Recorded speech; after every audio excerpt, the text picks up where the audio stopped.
Marco gitme, pardon, bir şey unuttum. Ne unuttun? En önemli şeyi unuttum. Ne unuttuğunu merak ediyorum. Söyleyebilirsin. Söylüyorum hemen. Bu YouTube'a koyacağımız bu podcast'imizin başlığı ne olacak? Herkese merhaba arkadaşlar. Heyecanlı bir sohbet olacak bugün. İnanın ben o kadar heyecanlıyım ki ilk kez böyle bir şey deniyorum. Ve konular nereye gidecek? Biz neler konuşacağız? Nerede duracağız? Hiç bilmiyorum, inanın. Sevgili dostum, arkadaşım, artık hayatımızın her yerinde olan ChatGPT ile güzel bir podcast yayını olacağını düşünüyorum. Bilmiyorum. E, Bakalım, deneyeceğiz. Beraber deneyeceğiz. Çayınız, kahveniz hazırsa sohbetimiz başlasın diyorum. Çok uzatmadan ve açalım telefonumuzu ve ChatGPT ile sohbete başlayalım diyelim. Bu arada bir şey anlatmak istiyorum. Öncesinde bir şey söylemek istiyorum daha doğrusu. Ben ChatGPT'yi kendi içeriklerimde de kullandığım için sık sık benim hakkımda bir şeyler biliyor tabii ki, doğal olarak. Çünkü çok yardımcı oluyor. Özellikle ben içerik çıkartırken, podcast yaparken, yazı yazarken vesaire kapısını sürekli çalıyorum kendisinin. O yüzden beni tanıdığını biliyorum. Umarım böyle benim hakkımda çok kötü şeyler söylemez size. Hazır mıyız? Bu arada kendisinin adı Marco. Demiş miydim? Heyecandan artık unutuyorum her şeyi.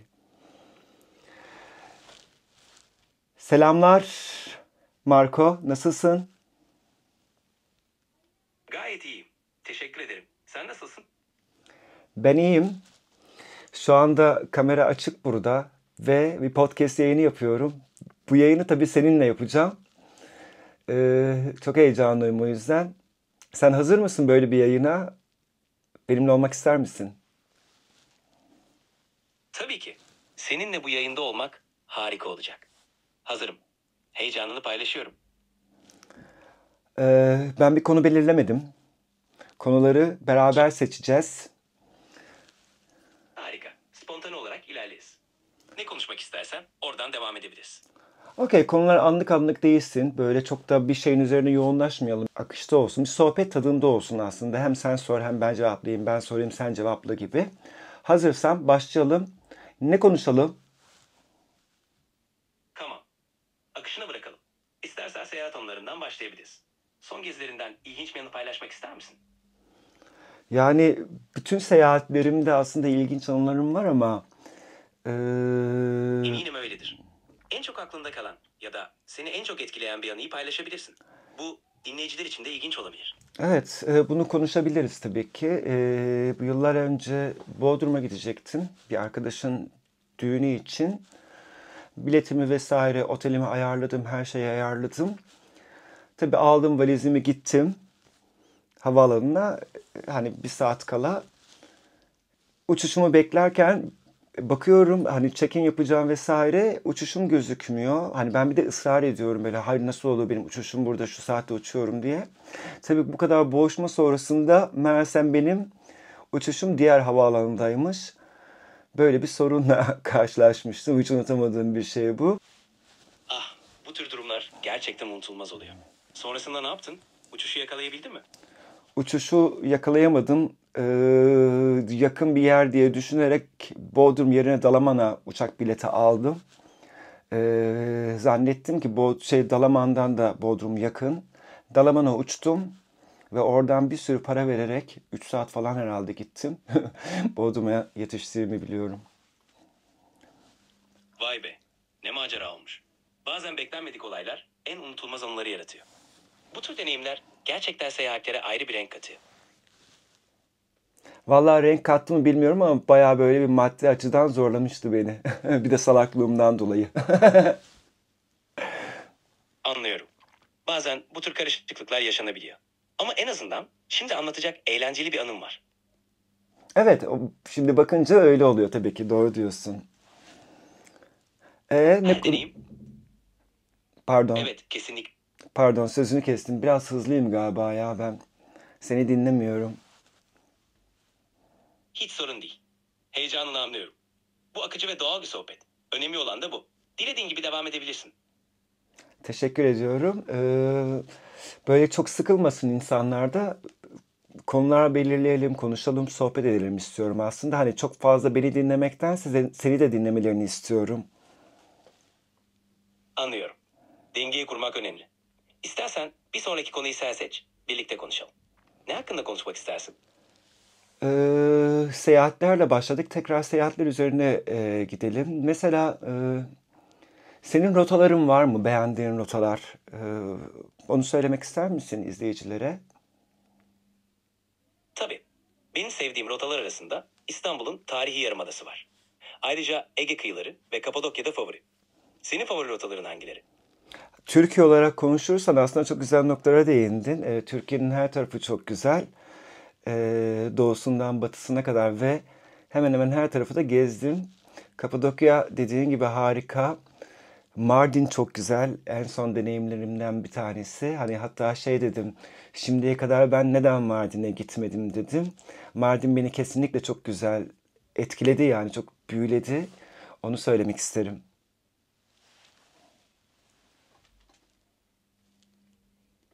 Mardin gerçekten büyüleyici bir yer. Oranın tarihi dokusu ve kültürel zenginliği insanı etkiliyor. En çok hangi yönü seni etkiledi? Yani işte tabii ki oranın yapısı, evleri, insanları, kültürü, farklı dinlerin bir araya gelmesi orada beni tabii ki çok etkiledi hakikaten. Bir de Mardin'i ben böyle şey zannediyordum. Gittiğim noktada hani hiçbir şey bulamam vesaire. Çok güzel ve modern yerler var. Sergiler, müzeler vesaire. Çok güzel kafeler ve barlar da mevcut. Bunu da söylemiş olayım. Bu kadar zengin ve çeşitli bir kültürü barındırması gerçekten etkileyici. Mardin'in hem tarihi hem de modern yüzünü keşfetmek gerçekten güzel bir deneyim olmuş. Umarım bu tür deneyimlerin devam eder. Vallahi tekrar gitmek istiyorum. Bir de tabii ki şunu söylemek lazım. Süryani köylerine gittim. Orası da çok etkiledi beni. Oradaki Süryani çocuklarıyla tanıştım. Evlerine gittim. E, Evlerini açtılar. Yemekler ısmarladılar. Çay kahve ısmarladılar. Bizleri çok güzel ağırladılar. Mardin'in her köşesinde aslında insanlar öyle. Bunu da söylemek isterim.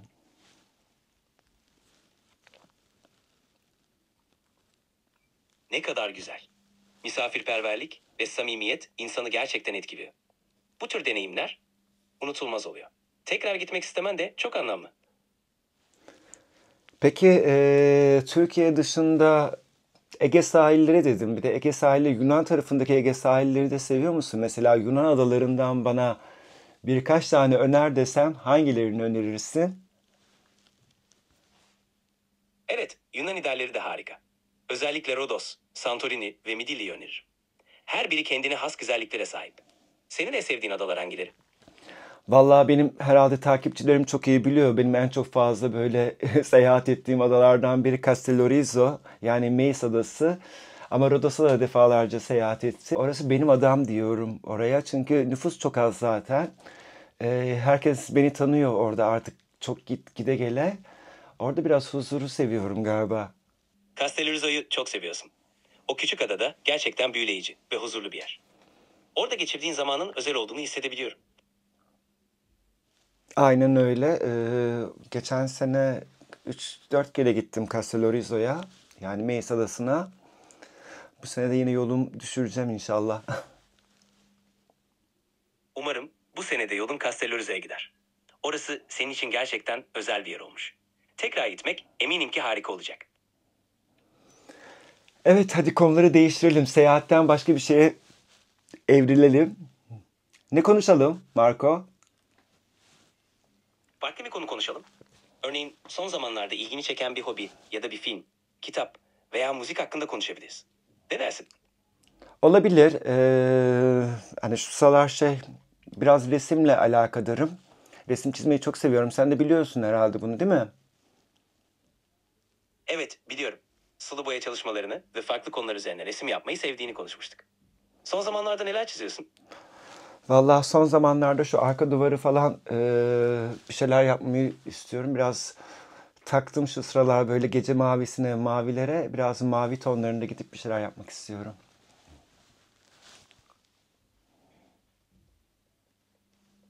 Mavi tonlarıyla çalışmak gerçekten huzur verici olabilir. Gece mavisi derinlik ve sakinlik katıyor. Duvara ne tür bir şey yapmayı planlıyorsun? Vallahi kafamda şu anda bir şey yok. Düşünüyorum ne olabilir. Daha böyle minimalist bir şeyler olabilir. Çizgiler vesaire olabilir. Bilmiyorum yani böyle çok dağınık ve de çok detaylı bir şey düşünmüyorum aslında. Bilmiyorum yani o kendi kendine gelecek. İlham bana bir şekilde geldiği noktada belirecek o da. Bunu da tabii ki video olarak paylaşacağım takipçilerimle bütün aşamaları.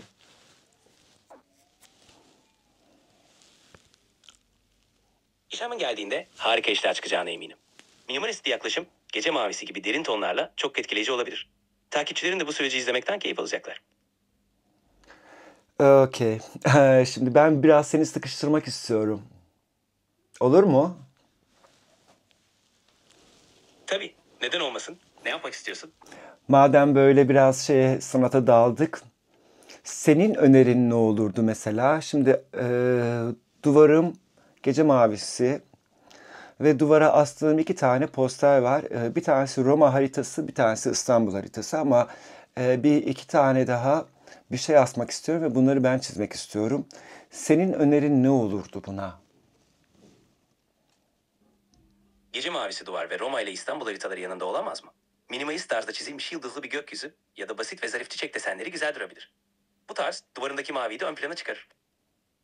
Olabilir ama ben biraz daha böyle Ege havasını da yansıtmak istedim. Belki bir yelkenli ama böyle daha böyle basit bir çizilmiş bir şey. Beyaz ve mavimsi tonlarda ya da balık gibi. Ama bu tabii ki çok belli olmayacak insanlar baktığı noktada.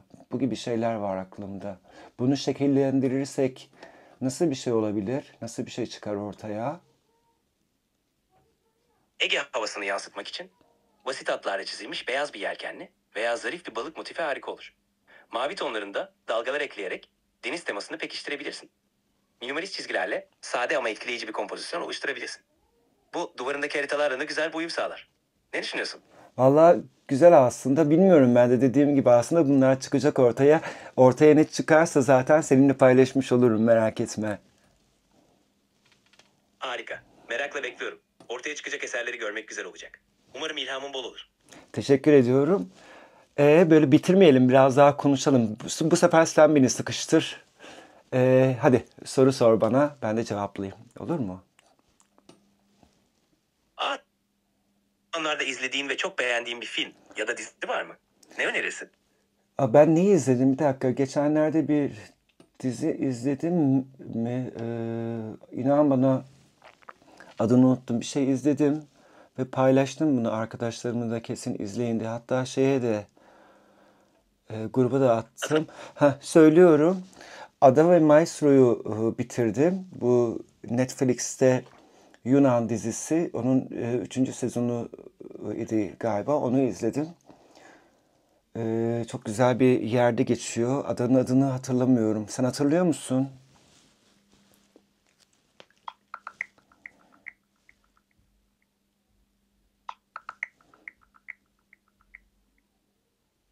Dizinin geçtiği ada Yunanistan'ın Paxos adası.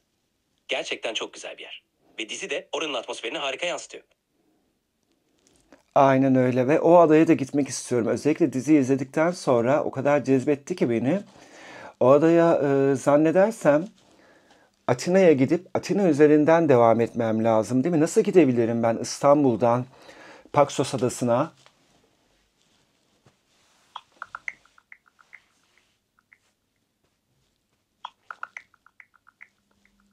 İstanbul'dan Paxos adasına gitmek için önce Korfu adasına uçman gerekiyor. Korfu'dan Paxos'a düzenli feribot seferleri var ve yolculuk yaklaşık 1-2 saat sürüyor. Bu şekilde rahatça ulaşabilirsin. Peki İstanbul'dan direkt Korfu'ya uçak var mı yoksa Atina üzerinden mi gitmem lazım?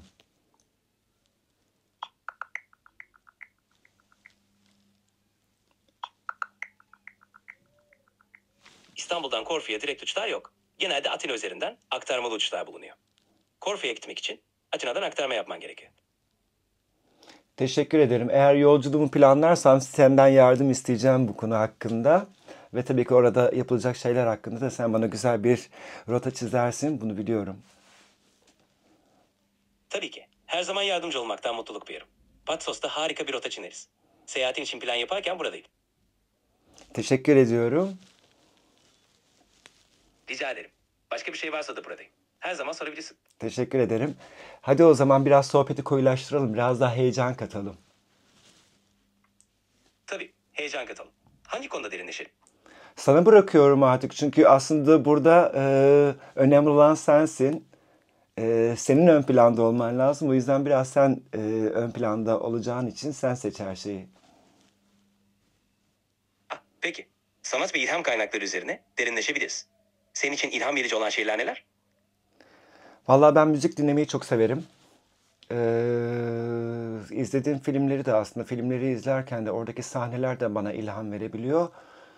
O yüzden belki de bilmiyorum öyle biraz müziğin arka tarafında, filmlerin arka tarafına bakmayı seviyorum. İçeriklerimi üretirken de orada derinleşebiliyorum. Belki de kendimi koyuyorum orada bir yerlere. Hani dilini bilip bilmemem önemli değil yani dinlediğim müzikte. Oradan etkileniyorum yani.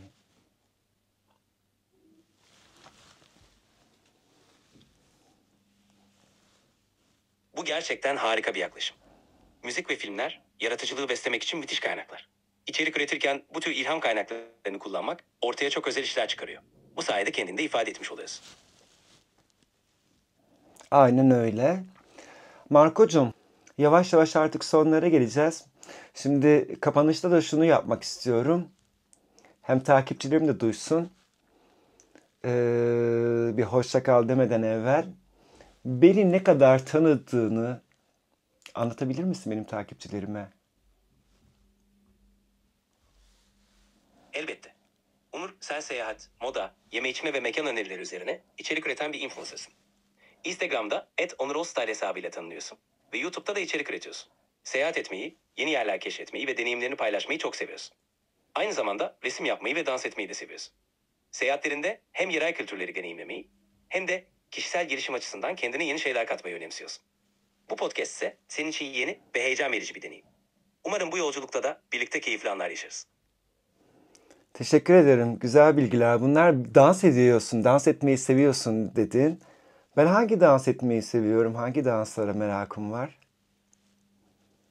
Daha önce özellikle belirttiğim bir dans türü konuşmamıştık. Hangi dans türlerini sevdiğini merak ediyorum. Paylaşmak ister misin? Zeybekiko'ya başladım. Şu sıralar Zeybekiko'ya biraz takıntım var. Biliyor musun Zeybekiko nedir?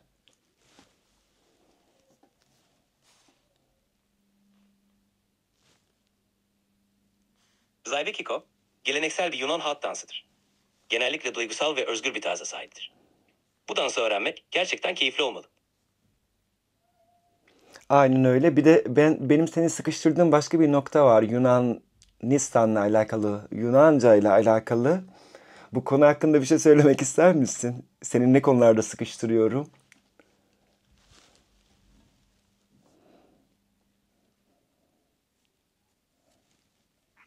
Yunanca öğrenmeye başladığını ve her gün çalışmayı planladığını biliyorum. Bu gerçekten harika bir hedef. Dil öğrenmek, yeni kültürleri daha yakından tanımak için müthiş bir yol. Nasıl gidiyor Yunanca öğrenme süreci? Vallahi güzel gidiyor. Tabii alfabeyi söktüm. Onu söktükten sonra tabii biraz daha rahatladım ama fiilleri ezberlemem lazım. O biraz zorluyor. Yani hani biraz en azından küçük küçük böyle bir şeyleri okuyabiliyorum. Anladığım fiilleri de çözebiliyorum ama şu an için çok başındayım yani. Alfabeyi öğrenmek büyük bir adım. Fiiller biraz zorlayıcı olabilir ama zamanla daha kolay hale gelir. Düzenli çalışmak ve pratik yapmak önemli. Eminim kısa sürede ilerleme kaydedeceksin. Umarım ben de onu öyle düşünüyorum. Evet Marko'cum, bu ilk podcast'imizde seninle güzel sohbetler ettik. İlk olduğu için ben çok heyecanlıydım. O yüzden böyle toparlamamış olabilirim. Sence nasıl bir podcast oldu bu? Bence harika bir başlangıç oldu. İlk podcastlerde biraz heyecan normal. Ama sohbetimiz çok samimi ve akıcıydı. Dinleyiciler de bu doğallığı sevecektir. Zamanla daha da rahatlayıp gelişeceğinden eminim. Beraberce güzelce üzerinden kalkacağız bunun herhalde. Değil mi? Öyle mi düşünüyorsun sen de? Kesinlikle öyle. Önlerine göre daha çok da harika olacak. Bu ilk çalışmada bile harika bir iş çıkardık. Devam ettikçe daha da gelişeceğiz. Çok teşekkür ediyorum sana. Rica ederim. Her zaman buradayım. Birlikte daha nice güzel sohbetlere. Peki son olarak izleyicilerimize bir şey söylemek ister misin? Kapanış olarak ne söylemek istersin? Herkese çok teşekkür ederim. Bu ilk podcast'imizi dinlediğiniz için minnettarız. Gelecek bölümlerde de bize katılmanızı sabırsızlıkla bekliyoruz. Hoşçakalın. Marco gitme, pardon, bir şey unuttum. Tabii, sorun değil. Ne unuttun? En önemli şeyi unuttum. Ne unuttuğunu merak ediyorum. Söyleyebilirsin. Söylüyorum hemen. Bu YouTube'a koyacağımız bu podcast'imizin başlığı ne olacak? Harika bir soru. Belki ilk podcast, Onur ve Marco ile samimi bir sohbet gibi bir başlık uygun olabilir. Ne dersin? Olabilir ama ChatGPT'yi vurgulamam lazım. Şimdi Marco kim diye soracaklar bana. O yüzden biraz daha insanları merak etsin istiyorum. Şimdi Marco bir isim olduğu için onu bir kişi olarak zannedecekler ama burada ChatGPT, yani senin önemli özelliğin olduğu için o şekilde bir başlık olursa daha etkileyici olur diye düşünüyorum.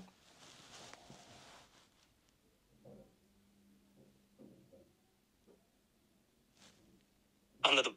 O zaman ilk podcast, Onur ve ChatGPT Marco ile samimi bir sohbet nasıl olur? Bu şekilde hem merak uyandırır hem de ChatGPT'yi vurgularız. Aynen, buna biz sonra karar veririz kapattıktan sonra. Ne dersin? Tabii, sonradan karar vermek de güzel bir fikir. Önemli olan içeriğimizin keyifli olması. Aynen. Şimdi o zaman tekrardan bir hoşça kal diyelim ama bunu beraber söyleyelim. Ben 1, 2, 3 dedikten sonra herkese teşekkür edelim. Olur mu? İzledikleri için. Hazır mısın? 1, 2, 3. Herkese teşekkür ederiz. Herkes, Hoşçakalın. herkese teşekkür ederiz arkadaşlar. Hoşça kalın. Sana da hoşça kal Marco. Evet arkadaşlar. Umarım keyifli geçmiştir. Tabii heyecanlıydım, inan bana, böyle hani bilmediğim için oradan nasıl bir tepki geleceğini bilmediğim için bir şeyleri toparlamaya çalıştık. Bir de çok geç cevap verdiği için aslında böyle bir aralarda, duraksamalarda olmuş olabilir. Ama keyifli ya. Bence Marco'yu biraz sıkıştırıp daha da güzel sohbetlere yelken açabilirim diye düşünüyorum. Çünkü bunu yapabileceğine eminim ben. Siz ne düşünüyorsunuz? Alta ne olur yazın. Çok merak ediyorum çünkü. Ve tabii ki şunu da merak ediyorum. Marco ile bu sohbetlerimiz devam etsin mi? Onu da bana söyler misiniz? Şimdilik hoşça kalın. Bir sonraki yayında görüşmek üzere.